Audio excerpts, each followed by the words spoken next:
Bonjour, Claire de Vlemings, coach pour personnes autiste Asperger. Dans cette nouvelle série de vidéos, j'ai choisi de vous parler de votre voix. Alors voix V-O-I-E et pas V-O-I-X. Trouver sa voix. C'est un sujet qui revient souvent chez les femmes autistes. Parfois, il est présenté sous ce que je fais n'a plus de sens, ou je ne peux pas continuer comme ça, ou même sous je voudrais être comme tout le monde. Et c'est vrai que tant qu'on n'a pas été dépisté et diagnostiqué, on ne comprend pas ce qui nous arrive.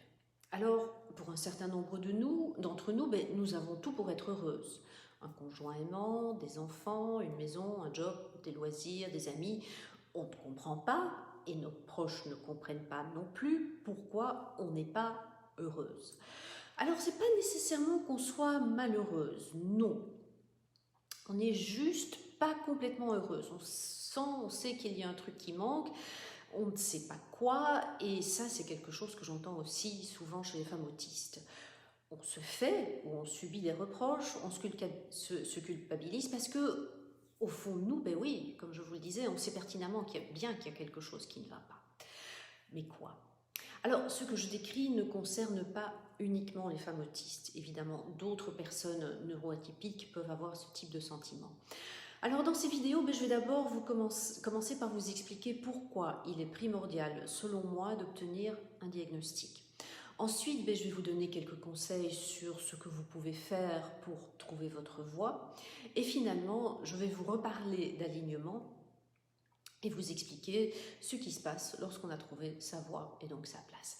Mais tout d'abord, parlons de dépistage et de diagnostic.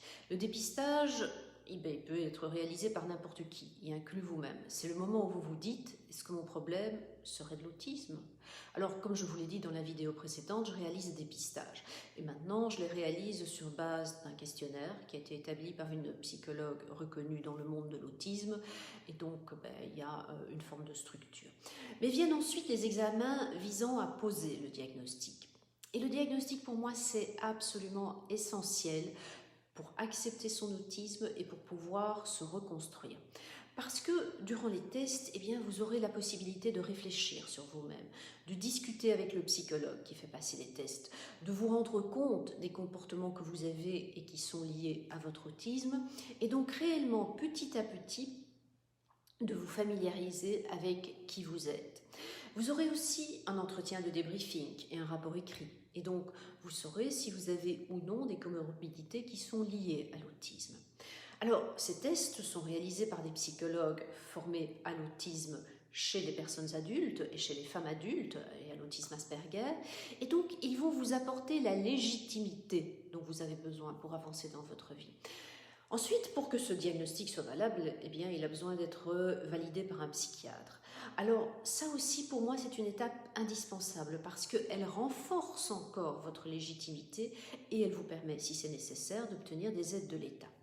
Le diagnostic, il coûte cher, d'autant plus que pour qu'il soit rapide, vous aurez souvent besoin de passer dans le secteur privé et pas dans un CRA où il y a des mois, voire des années d'attente.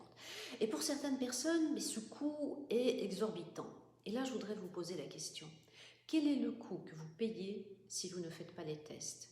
Je ne parle pas uniquement d'un coût ou d'un gain financier, je parle du coût en termes de santé, ou de gain en termes de santé, de stress, d'emploi, de perte de sens, de souffrance émotionnelle, d'absence de légitimité, de rejet.